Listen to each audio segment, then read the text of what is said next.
Dozens killed. Texas takes a hit. Another twister rips parts of northeast Texas. A closer look at tornadoes and the forecast. What's killing the dolphins? The possible answer is frightening. The news is next. Now, 11 News at 10. On the ground. Tornado on the ground. Terrifying images of that powerful tornado in Oklahoma. Confirmed now. An F5, the worst there is. Power line, stop! Stop! This monster's about to cross the road. The killer twister was a mile wide, tearing through the central part of the state, taking lives, wiping out entire neighborhoods. 11 News is your source for complete live coverage tonight of the deadly tornadoes now reported in 3 states. Good evening, I'm Marlene McClinton. I'm Steve Smith. Thanks for joining us tonight. Another trail of destruction tonight, this one 100 miles long, as a tornado tore through parts of Texas, Oklahoma, and Arkansas. Extensive damage reported in downtown DeKalb and 1 death in Titus County, north of Mount Pleasant. There is wind damage to homes up around Palestine. These are the pictures coming in from DeKalb tonight, where 5 of the 20 people hurt in the tornado were living. According to the Department of Public Safety, most of the damage was done in rural areas, though. Now, as we're talking about weather, take a look at this. These are not golf balls littering a golf course in Mansfield up near Dallas. No, these are huge balls of ice. It was hail that fell during the severe weather up there. We'll get the latest on those storms in just a minute from meteorologist Neil Frank. Now a late update on the disaster on the plains. The death toll in Oklahoma and Kansas stands at 43 tonight. Hundreds of people are being treated for injuries, many of them serious. Number 3 that we've seen. 76 tornadoes, including this amazing twin twister, developed over Oklahoma late yesterday. The 6th worst day for tornadoes ever in Oklahoma, a state that knows about twisters all too well. More than 40 touched down. While all this was happening, the storm chasers were hitting the road, determined to learn as much as possible about this powerful, destructive force of nature. Oh my God, that was the scariest moment of my life. The largest twister, the F5, that did so much damage. It formed near Chickasha, 45 miles southwest of Oklahoma City, and clung to the ground for 4 hours, chewing up everything in its path. This is what's left of an apartment complex in South Oklahoma City. It's believed everybody got out alive. Flattened buildings weren't the only problem. Many blazes erupted in the demolished homes and businesses. Sir, we need to get you out if we can. We've got gas leaks everywhere. Searchers spent the night and the day digging through the rubble looking for survivors in Oklahoma, as well as in Hayesville, Kansas, where 5 people died when a tornado hit that town. In the light of the day, the awesome extent of the destruction was clearly apparent. And more numbers out tonight. At least 2,000 homes destroyed in Oklahoma alone. Tonight, 11 Sooner State counties have been declared disaster areas, making federal money available. 11 News crews on the scene tonight. Reporter Nancy Holland live in Moore. Terry Elliott in Oklahoma City, where we will start. Terry? Well, Marlene, you can't really appreciate the unbridled power of Mother Nature until you see the destruction here in South Oklahoma City. The last time Oklahomans saw this type of damage, a bomb went off. The difference this time is it looks like there were several explosions. There's no more laughter on the playground at Kelly Elementary in Moore, Oklahoma. A powerful tornado ripped through the school and the neighborhood across the street. Not one home was left standing.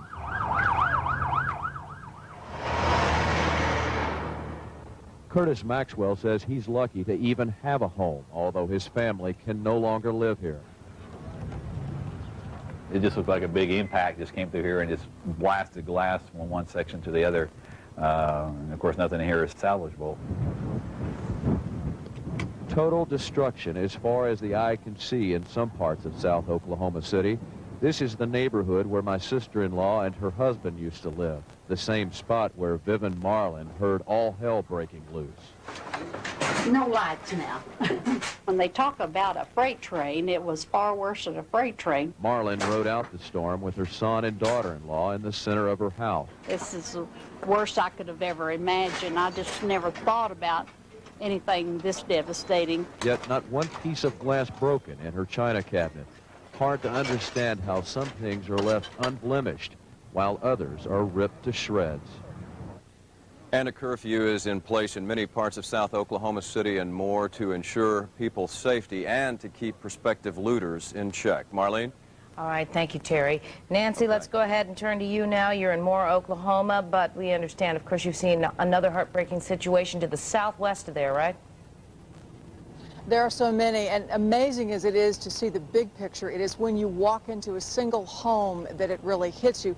And not too far from here in a place called Bridge Creek, many people don't have a home to walk into. Tonight, it is about pieces, detached fragments littering a landscape. Right now, we're standing almost in the kitchen, the sink, the microwave, the refrigerator. Much of the home Shelley Wise grew up in is unrecognizable. But then there are the remarkable pieces she has found. Her kitchen was full of cows, so I tried to manage to get the clock and some of her mugs. The time is right. It still works. I guess we got something. We can at least tell time. I don't know. The search for pieces of the life that was is consuming here. Anything that can be found and recognized takes on value. I'm just glad y'all are okay. Thank you very much. And longtime friends offer comfort and exchange what has happened. Everything's gone. I am not kidding you. We got in the bathroom. For the hardest hit here, there may be no pieces at all. And I think you heard Terry mention earlier that the National Guard troops are out. They are out here as well, trying to make sure that whatever pieces are left will still be waiting for people when they come home tomorrow. Marlene, tonight, there's a bowling ball sitting about 20 feet over there. Nobody knows who that belongs to. A lot of things out of place. Thank you, Nancy. And a lot of people are worried. If you have not been able to reach friends and relatives, the Red Cross has set up an information line. That number up on your screen, 405-793-7774. The Red Cross is sending relief workers to Oklahoma and collecting money for tornado victims. You can donate by calling 1-800-HELP-NOW. Meantime, help is on the way from Houston. The food bank shipping non-perishable snacks, cleaning supplies, water, and other items desperately needed by survivors. You can also drop off items like that at the food bank warehouse, 3811 East Tex Freeway. Folks there are working overtime to make sure the goods get to those who need them. Now, the weather experts are telling us tonight more lives might have been lost had this happened just 10 years ago, when the average warning time was 6 minutes. New technology has now increased that to 30 minutes. Giving people much more time to move to safety. Meteorologist Neil Frank here now with more on this massive tornado. Neil. Yeah, Steve, there's no question about it. Now we know, we've had confirmation that that big tornado that we saw in Oklahoma was an F5. And people all day long have been asking me, what does it take to develop an F5 hurricane? I'm going to use an analogy tonight that'll help you understand. There's a lot of similarity between the boiling of a pan of oatmeal and the outbreak of severe weather in the atmosphere. Let's go to the oatmeal first. You turn that burner on, you see the little bubbles begin to form. You turn the burner a little higher, more heat, and the bubbles become more violent and more frequent. And if you don't turn that burner off, poof, and you're going to get oatmeal all over the place. Now let's apply that to the atmosphere. As the sun heats the ground becomes the burner. The little cumulus clouds you see in the morning, that is the little bubbles. And then the bubbles become more violent in the afternoon. That's the thunderstorms. And if you squeeze that thunderstorm, whoop, you're going to get a tornado. And this was a classic outbreak of severe thunderstorms in Tornado Alley in the spring as this big storm moved out of the Rockies and clashed with very unstable air, Steve. Good information. Thanks, Neil. Bringing you up to the minute on the deadly tornadoes. Twisters, as many as 76, cut a path of destruction 100 miles long across Oklahoma. More than 2,000 homes and businesses damaged or destroyed. 11 counties declared disaster areas. Be sure to keep it tuned right here for continuing coverage of the deadly tornadoes. More live reports from 11 News reporters in the disaster area on our morning program, and you will get the very latest information beginning at 5 a.m. The Oklahoma tornadoes are bringing back frightening memories for folks in Sugar Land. Later, survivors recount what happened during this tornado. That's coming up in about 20 minutes. Now, turning to other news tonight, another student has been arrested for making terroristic threats. 11 News reporter Jeff McShann live tonight in Rosenberg with more on that and a related controversy that could keep some youngsters from graduating on time. Jeff. That's right, Steve. Like school districts all across the nation, Lamar Consolidated School District is having to deal with a lot of different threats after what happened in Colorado a couple of weeks ago, and they are trying to get a handle on the situation, try to get a hold of it. Earlier tonight here at Navarro Middle School, over 1,000 people gathered to discuss a proposal by the school superintendent to shut down schools for at least a week and perhaps move back the end of the school year. Well, unanimously, a lot of parents and students didn't like that, and in fact, we heard from students from Terry and Lamar Consolidated here this evening. Please allow us to take back our schools from fear and uncertainty. The graduating class of 1999 implores you to do the right thing.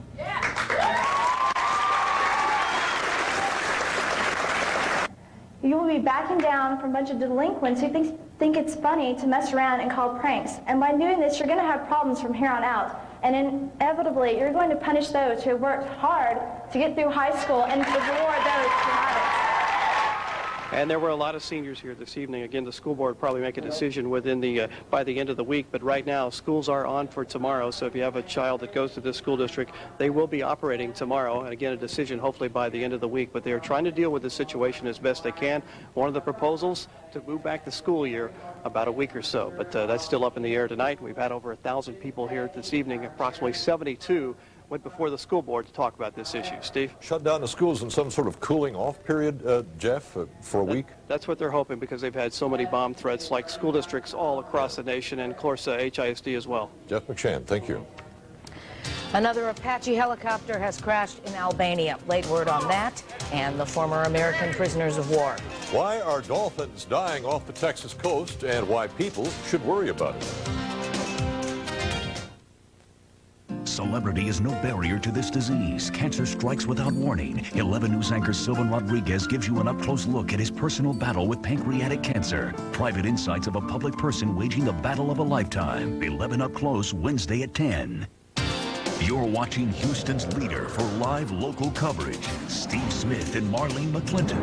11 News at 10. And we have this word just into 11 News tonight. A U.S. Apache helicopter has crashed in Tirana, Albania. No word yet on the fate of the crew. This is the second Apache to go down on a training mission there. The other crew was not hurt. There are 24 Apaches in Albania, but none has seen combat yet in the Allied airstrikes. But the countdown continues to celebrations here in the States for the former American POWs. 11 News reporter Jeremy Diesel has the latest for us tonight from Landstuhl, Germany. Here in Landstuhl, Germany, the families of the now former POWs are trying to squeeze in as much time as possible with the men. That's because their schedules are starting to get a little crowded. Tomorrow, it's a visit with President Clinton. Then Thursday, they'll be reunited with their units. But family first. For the relatives of Christopher Stone, it's been overwhelming. I went in first, and he was just had a big smile on his face, and I gave him a hug, and then he just kind of went down the line. You know, I mean, he was very happy to see us, and we knew that just from him talking to his wife on the phone. He was glad that we were all coming here to see him. But he told us there's better ways to see me than, there's better ways to see in Germany than this. Vivian Ramirez says the first moments were the best ones. Oh, I couldn't let go. I had to let him go so he could breathe. It was good to see him. He looks really good, really good. The family of Stephen Gonzalez remains in seclusion, yet to talk about their experience with their son, but we're told they too are overwhelmed. In Landstuhl, Germany, I'm Jeremy Diesel, 11 News. And word tonight, President Clinton is considering releasing 2 captured Serb soldiers. That as the round-the-clock bombings continue. A NATO plane was shot down, or rather has shot down, a Serb MiG fighter over Serbia, but the Allied pilot is safe.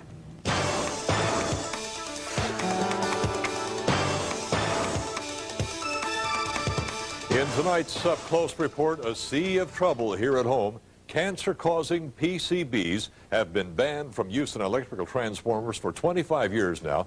Tonight, 11 News reporter Dan Locke takes us to the Texas coast, where PCBs are at the center of a marine mystery. East Matagorda Bay, early January 1990. Just before Christmas, an Arctic front had pushed all the way down to the Gulf. The bay, just 3 or 4 feet deep in most places, completely froze over. And now, weeks later, dolphins were washing ashore everywhere, more than 24 in East Matagorda Bay alone. tagged and numbered, and across the Gulf there were hundreds more. No one knew why.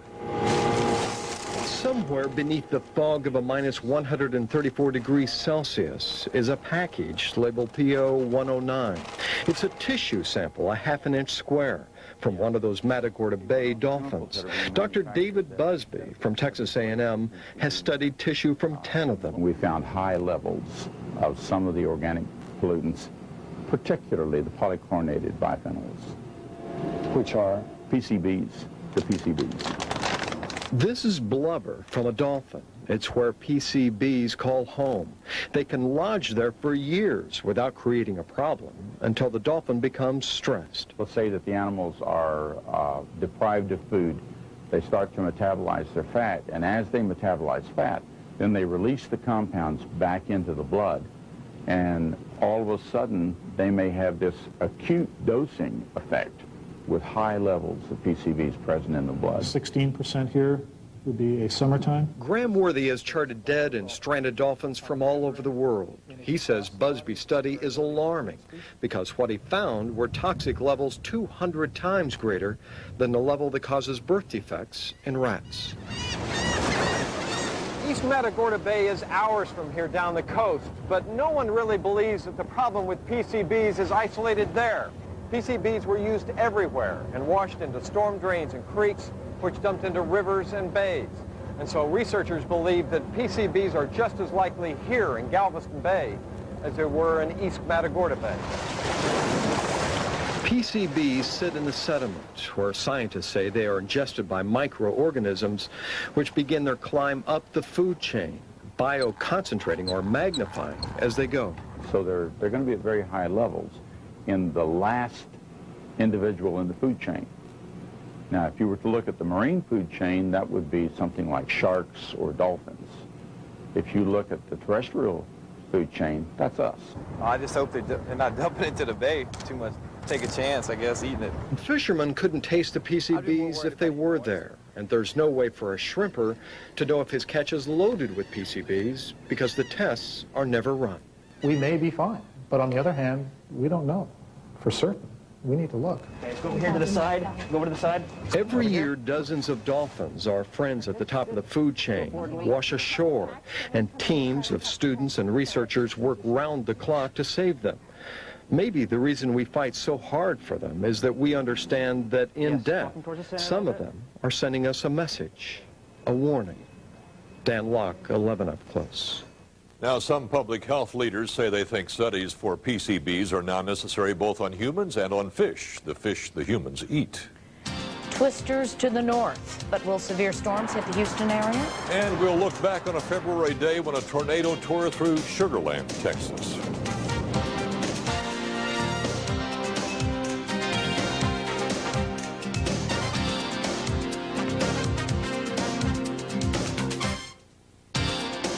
With Houston's most accurate forecast, Dr. Neil Frank and SkyMax 11 Doppler, only on 11 News at 10. Doppler radar and Viper getting a workout the past 2 days. Let's check back in with Neil in the Weather Center for an up-to-the-minute report now. Neil. Well, Steve and Marlene, you're absolutely right on that. So let's go through the definition one more time. A normal radar shows you where the raindrops are.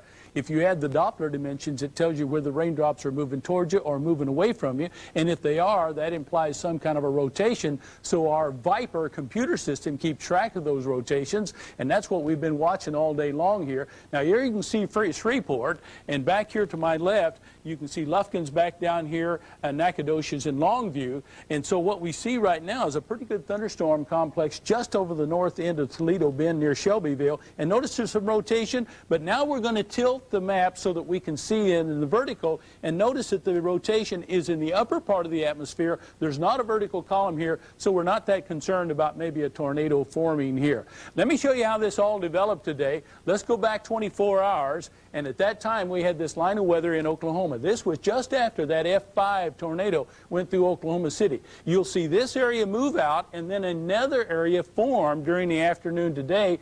this new area formed along the front, and that's what's been moving through to the north of us. Most of the energy is well to the north of us, so we haven't had to deal with severe weather here in southeast Texas, but we've sure had another round of severe weather to the north of us. And here's that area weather that I showed you on the Viper here. It is just about ready to move on over into Louisiana at the present time.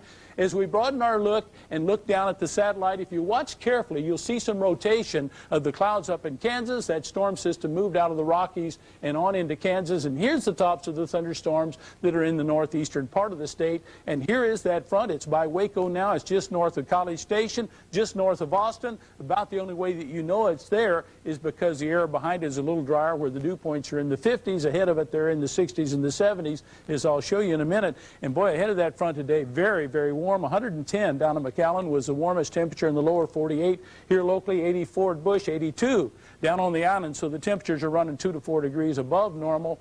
And here's what we're looking at here tonight. Notice the dew points are still in the 70s, mid-70s, and because of that, we're seeing a little bit of fog. Small craft caution. Those winds are still blowing out of the south, 12 to 15. We think they will be shifting to the west tomorrow. Here is the big picture. Watch this storm system move out of Colorado on over into Kansas, and here's all that bad weather that moved through Oklahoma, Kansas. It's over in Missouri and Arkansas at the present time. Putting the maps into motion, we think this system is moving on out, and we should see that front maybe go by here, and if it does, then we'll see the winds into the west. So our forecast would indicate that it's going to be pretty warm again tomorrow morning. The temperature is 68 degrees, and there could be some clouds. Might even be a lingering light rain shower as that front moves down closer to us. In the afternoon, it's going to be warm, mid to upper 80s, and then if we can push that little drier area in, it's going to be a little cooler on Thursday and Friday.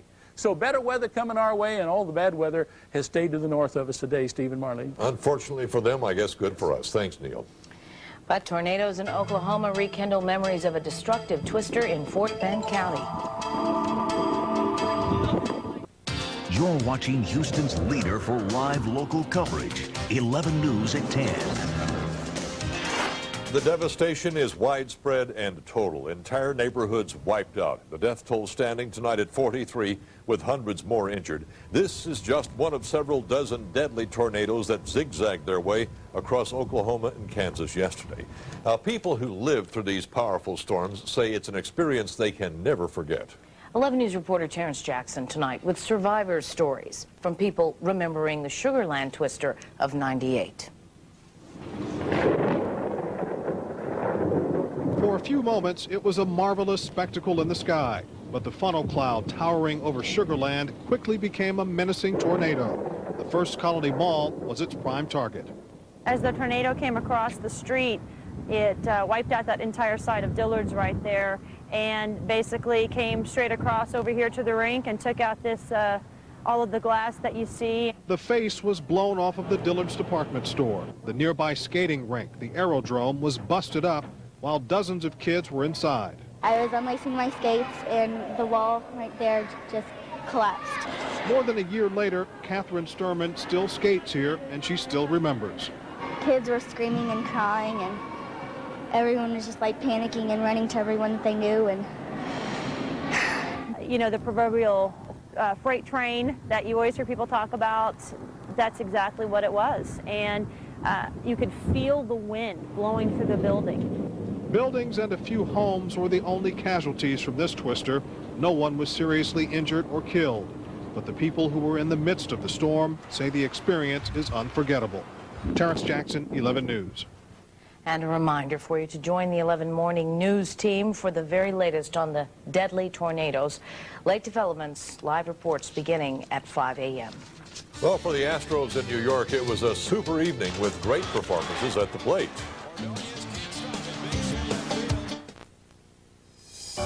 When disaster hits home, the Red Cross is there, lending a helping hand to Houston area neighbors in need. What an intense circulation. This thing has a very intense circulation right at the ground level. Right now, our neighbors in Oklahoma need help to recover from unprecedented devastation. Call 1-800-HELP-NOW. Tell the Red Cross your donation is for the Oklahoma tornadoes. Channel 11 and the Greater Houston Area Red Cross, reaching out, touching lives in the spirit of Texas. How'd the Rockets do against the Young and the Restless? Hey, number 49 tonight, and they're doing pretty well. All that's left for the Rockets to play for is the home court. The new running Gunners facing the Timberwolves in a must-win situation at Compact. Their new philosophy is working. Barkley with the dish to Catino Mobley from the left side. Oh, yeah, that is nice. Then take a look at the end of the first quarter. Scotty with the offhand, and he gets the buzzer beater to fall. A little more aggressive on the offensive side for Scotty. Speaking of buzzer beaters, just before half, the Wolves on the break. Anthony Peeler, an athletic move by Terrell Brandon as he directs the ball into the rim, and it is good. The Rockets 5-5 at the break. Second half, it was give the ball to Michael Dickerson and just get out of the way. The rookie with a career-high 31 tonight as the Rockets blow out the Timberwolves 100-83. Astros continuing their series in the Big Apple tonight, trying to bite back against the Mets. Richard Hidalgo at the plate. Take a look at Ray Ordonez crossing the bag. He dives and throws all in one motion, getting doggy at first. Pretty nice play. And historic night for Craig Biggio. The shot to left field not only scores Mike Hampton with the go-ahead run, Biggio hustles into second with a two-bagger, becoming the Astros' all-time doubles leader, number 344 of his career. Derek Bell puts the game away with a two-run shot. The Astros ride the arm of Mike Hampton, and that shot by Derek Bell. They go on to win tonight by a final score of 6-1. Around the league, Mark McGwire hadn't homered in 2 weeks, but he broke that streak in a big way. Take a look. Grand slam off Atlanta ace Greg Maddux. The Cardinals rip the Braves 9-1. In Pittsburgh, take a look at this highlight. Rob Nen serving up a home run to Kevin Young. But watch the center of your screen. The ball is going over the fence and nails the cameraman right in the midsection. The guy didn't have a chance to get out of the way. You can see he was in some pain, but he shook it off, stayed at his post despite the shot. The Giants beat the Pirates 7-4. With the WNBA season just around the corner, the two-time defending champion Comets participated in today's draft. Having the last pick of the first round, they chose Russian Natalia Zhukskaya, who's played against the U.S. in the Olympics and Goodwill Games. And Sonia Henning was another guard that they picked up, the Kara Walters and Jennifer Rosati. And that's it. Those camera people don't get enough attention, do they? Not that guy. They're tough. They're tough. Protective wear, part of the uniform. That's our news. Thanks for joining us. Letterman's next. We hope you have a great night.